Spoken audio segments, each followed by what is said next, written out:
Pessoal, estamos aqui para mais uma aula de história, nosso componente curricular tão legal, né, tão importante aí nesses tempos. E hoje a gente vai trabalhar especificamente o capítulo 5, tá, do volume 1, portanto aí para quem quiser a referência, página 53 até a página 64 do seu livro. E nós vamos, então, estudar um pouquinho mais, aprofundar. A gente sabe que é muita matéria, que é muito conteúdo para vocês, mas é por isso que a gente vai conduzir nossa aula de uma forma bem tranquila, bem leve, para que a gente não se sinta assim desesperado, né? Para que a gente possa realmente estudar, aprofundar com bastante tranquilidade. Combinado? Então, nós vamos estudar sobre os hebreus, os fenícios e os persas. E eu já quero começar com uma atividade aí. Se a gente pegar lá no nosso livro, no ponto de partida, na seção que representa, então, a abertura da unidade do seu material lá, a gente vai ver 3 imagens, né? O que vocês estão vendo? Ali no meio, por exemplo, a gente tem um exemplo de um jovem, né? Uma pessoa jovem estudando, né? Um jovem judeu em estudo religioso. À minha esquerda, eu tenho um exemplo ali de uma técnica, né, em policromia, em tijolos esmaltados, que representa a civilização, né, que é originária, portanto, da civilização persa, século V a.C. Já à nossa direita, pegando ali uma peça, né, um acervo, faz parte do acervo do Museu da Marinha, situado na cidade de Paris, a gente tem um navio mercante dos fenícios, né? Então, lembrando que a gente não precisa se preocupar em decorar datas, mas as marcações temporais, elas estão ali para nos ajudar, né? Então, o século IV, né, a gente tem essa referência aí dos fenícios, tá? A partir dessa técnica aí, dessa arte da navegação aí. E aí a pergunta central é: o que essas imagens, o que tudo isso aí tem a ver com o que a gente vai trabalhar hoje e vai discutir hoje? Né? Então, a primeira coisa, né, que eu convido a vocês, a gente pensando, vamos por parte, né, para a gente não se atrapalhar aqui, que na partir da leitura lá do livro, a gente entende que muito do que a gente sabe hoje a respeito dos hebreus tem origem na Bíblia, né? Portanto, pensar esse livro como uma fonte histórica. O que isso quer dizer? No momento que eu digo que a Bíblia ela pode servir como fonte histórica, eu estou dizendo que ela tem a função de documentação, né? Ela representa algo sobre uma temporalidade. Então, muito do que a gente estuda e sabe especificamente sobre os povos, né? Nesse caso os hebreus, vem a partir aí da nossa compreensão da Bíblia enquanto fonte histórica. Tá? Os hebreus, eles permaneceram nômades. O que significa nômade mesmo? Aqueles que vão mudando, né, de lugar para lugar, não ficaram fixos num ponto específico, né? Então, os hebreus, eles permaneceram nômades durante muito tempo. Acredita-se que no início do 2º milênio antes da era cristã, eles, os hebreus, ainda estavam vagando pela região do que hoje seria o Oriente Médio. E a gente sabe que a gente fica muito confuso, né, quando a gente fala, né, mas o que representaria o Oriente Médio hoje, né, como é que está essa região? Então, para isso, a gente trouxe esse mapa que já eu vou explorar junto com vocês, tá bom? Que também está lá no seu livro disponível para você. Continuando aqui, né, durante essa fase de deslocamento, de peregrinação, que a gente chama, os hebreus, eles acabaram às margens do rio Nilo. E quando eu falo em rio Nilo, quase que automaticamente a gente vai falar da civilização egípcia. Então, os hebreus, eles têm relação com a civilização egípcia? Qual seria essa ligação, esse contato, né? Ele existiu entre esses dois povos? Então, vamos avançando mais um pouquinho. Né? Sim, ele existiu, esse contato, e os hebreus, eles foram escravizados pelos egípcios. Já no fim do 2º milênio, guiado por Moisés, que é uma figura também aí muito representativa, né, trabalhada em diversos filmes, que com certeza vocês conhecem, eles conseguiram se libertar do cativeiro egípcio e foram em busca de Canaã, né, que seria então essa terra prometida, né, pela figura de Abraão. A saída do Egito em direção a essa terra prometida ficou conhecida como Êxodo, né, durante o qual Moisés teria recebido as tábuas da lei e os 10 mandamentos. volto a dizer, né, esse período histórico, então, que a gente está abordando aqui hoje, juntos, é um período que tem diversos filmes, né? O Príncipe do Egito, por exemplo, não sei se vocês já assistiram, eu me lembro que eu assisti esse filme há muitos anos atrás, ele vai trazer justamente essa passagem histórica que a gente está trabalhando e abordando hoje aqui, tá bom? Então, né, com base, né, as bases religiosas dos hebreus criaram essas alianças fortes, né, duradouras, que foram, portanto, transmitidas de geração a geração, né, por gerações de israelitas ou judeus, né, que permaneceram e permanecem, melhor dizendo, vivas hoje, né, no tempo presente, na atualidade. Por isso que a gente começou a nossa aula convidando você a dar uma olhada naquelas imagens do ponto de partida, justamente porque elas vão conectando passado e presente, né? Quando a gente trabalha outras temporalidades, às vezes a gente tem essa dificuldade de compreensão, né? Então, a gente partir do presente para compreender o passado vai nos ajudando nesse processo, tá bom? Se vocês derem uma olhada nesse mapa que está exposto aí para vocês, aonde a gente pode achar os hebreus? Olha aqui embaixo comigo, ó.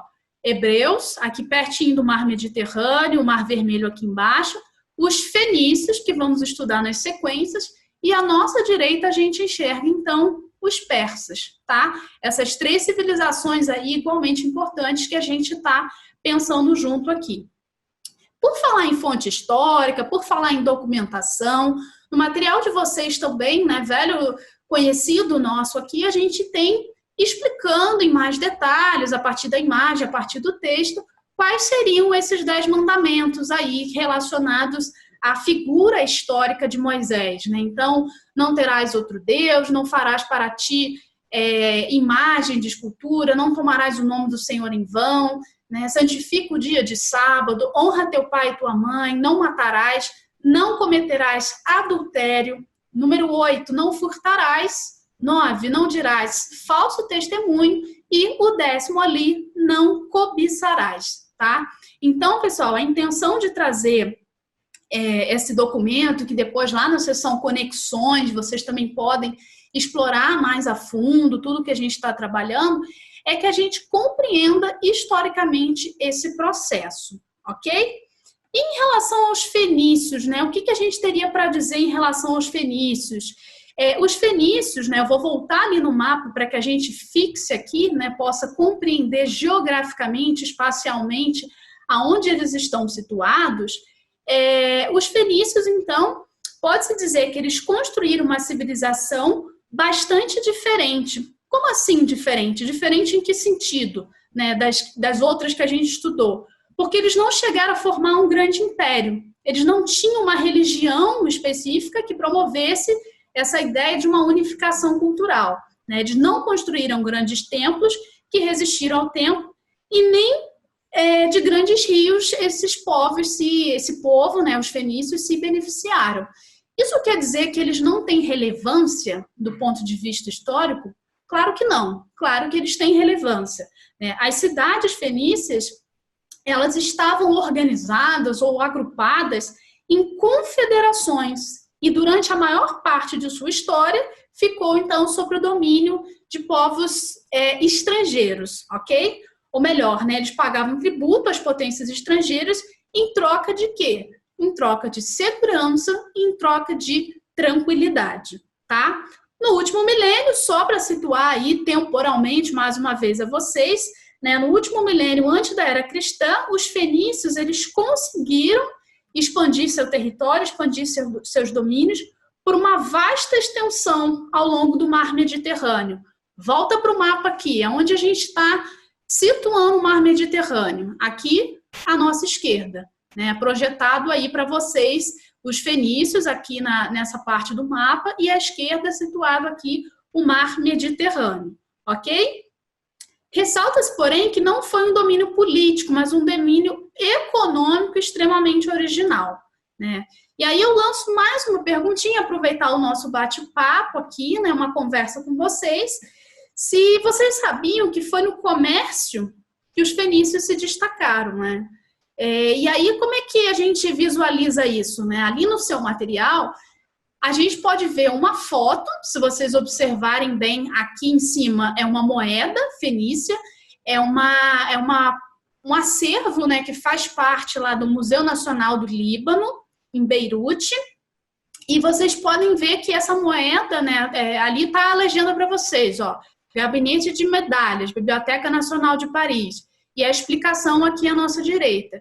Os fenícios, eles foram comerciantes dinâmicos e exímios navegadores. Entre os principais produtos vendidos estão a púrpura, a cerâmica e a madeira.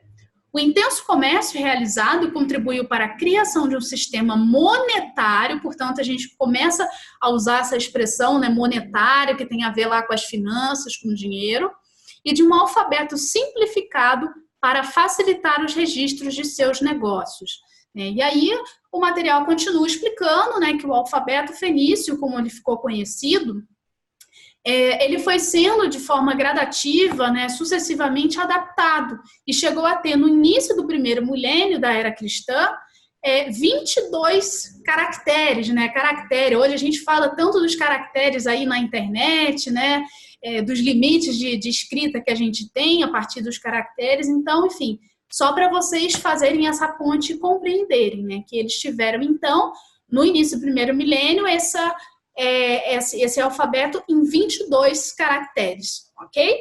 Ele foi assimilado pelos gregos, que também já estudamos, a gente já trabalhou aqui a população, né, a contribuição da sociedade egípcia, agora a gente está aprofundando aí nos hebreus, nos fenícios, nos persas, os mesopotâmios também, pessoal que se lembra aí das aulas que a gente trabalhou sobre Mesopotâmia, que você com seu professor estudou isso em sala de aula, então não vamos esquecer disso, vamos incorporar a esses conhecimentos de vocês, esses novos sociedades aqui que a gente está explorando no encontro de hoje, tá bom? Então, só para terminar ali, ele foi assimilado, né, o alfabeto fenício foi assimilado pelos gregos, novamente adaptado, e depois ele desembarcou em terras romanas, onde se falava e se escrevia o latim, né, que até hoje a gente também vê aí traços, né, permanências dessa apropriação cultural, ok? Então, gente, o alfabeto, né, fenício, com uma quantidade, a imagem que vocês podem ver aqui embaixo, depois de ter explorado ali em cima a moeda, aqui embaixo a gente vê o alfabeto fenício com uma quantidade reduzida de caracteres, né, que facilitou o registro das transações comerciais, um ponto que a gente já tinha tocado, né, a importância do comércio, das atividades comerciais aí. E foi assimilado por várias outras culturas dessa região aí mediterrânea que a gente explorou no mapa, como os gregos e os romanos. Os gregos, eles absorveram e transformaram o alfabeto fenício, que mais tarde também foi adotado pelos romanos, dando origem ao alfabeto latino, tá bom? Então, para a gente partir aqui a gente sabe, como a gente começou falando, né, que é muita coisa, são muitos assuntos diferentes, mas a gente está indo explorando um pouquinho ali dos hebreus, agora dos persas, dos fenícios e os persas, né? Onde é que eles entram aí nessa história, né? Os persas, segundo algumas evidências arqueológicas, eles ocuparam a região do nordeste da Península Arábica. Vou voltar para o mapa lá. E a porção da costa oriental da região do Golfo Pérsico, desde o quarto milênio da era cristã, antes da era cristã, eles estavam acomodados no extremo leste do Crescente Fértil, na região, né, para atualizar aí para vocês, na região que hoje corresponderia ao Irã, beleza?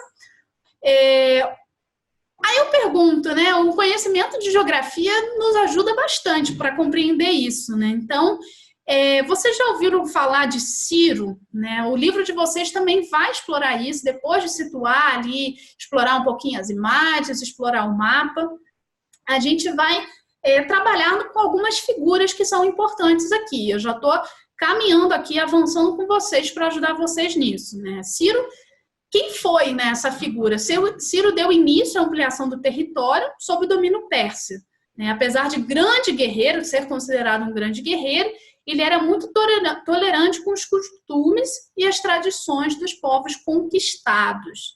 Dario, o Grande, outra liderança aí nessa história toda, governou o Império Persa, reprimindo as revoltas dos povos conquistados e levando a cabo vitoriosas campanhas militares. O Império Persa tornou-se o maior que já existira até então. Dario não foi apenas um destacado chefe militar, mas também considerado o quê? Um grande administrador. Ok?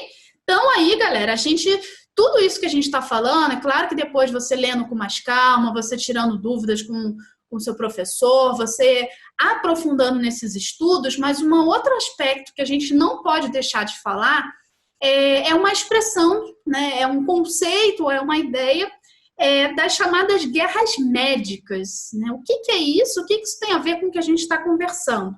Né? A repressão contra os gregos, aí, quando a gente está trabalhando com a cultura persa, né, a gente estabelece, entende que houve esse conflito aí de repressão contra os gregos, resultou em revoltas e guerras. Né? Então, justamente aí que entra esse conceito que eu estava falando das chamadas guerras médicas. Né? Os persas, eles eram também chamados ou conhecidos como medos. Né? Então, as guerras médicas que também podem ser chamadas de guerra greco-pérsicas, portanto, que envolvem os persas e os gregos. Tá? E essas guerras, né, essa repressão, essas guerras médicas ou guerras greco-pérsicas, elas contribuíram para a falência do Império Persa. Então, a gente estava falando aqui da ascensão, a gente está falando agora de um momento já de decadência, que a gente sabe também que não é do dia para a noite. Os processos históricos, eles acontecem, né, a gente não dorme de um jeito, acorda de outro. Os processos históricos, eles vão acontecendo de forma gradativa, né? Ainda que pareça que a gente falando rápido aqui seja do dia para a noite, mas não é. A gente sabe que é um processo, como eu disse.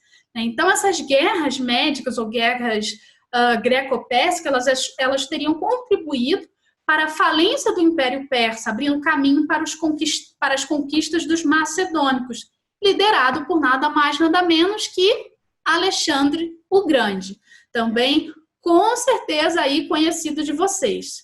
Então, no fim das contas, o que fica para a gente? Né? A herança cultural persa, né, assim como ali dos fenícios a gente estava explorando sobre o alfabeto, sobre a importância do comércio, aqui em relação aos persas a gente entende que a herança cultural persa é basicamente fruto da assimilação dos costumes e das tradições dos povos que foram conquistados. Portanto, a gente tem esse verdadeiro caldeirão cultural, essa verdadeira mistura aí, certo? Então, para a gente poder fechar a nossa aula de hoje, né, eu convido vocês depois, com calma aí, a partir do tempo de cada um, da dinâmica de estudo de vocês, que é muito importante a gente manter nesses dias, qual dessas 3 sociedades mais te chama a atenção, te desperta a curiosidade, de que forma você pode aprofundar seus estudos, buscando aí filmes na internet, a gente citou alguns hoje. Então, eu vou deixar esse convite para vocês, pesquisem, tirem dúvidas, perguntem, porque a gente vai ter a nossa live para poder revisar esse conteúdo, para poder aprofundar mais um pouquinho, trazer questões, trazer desafios lá da trilha dentro do Positivo On.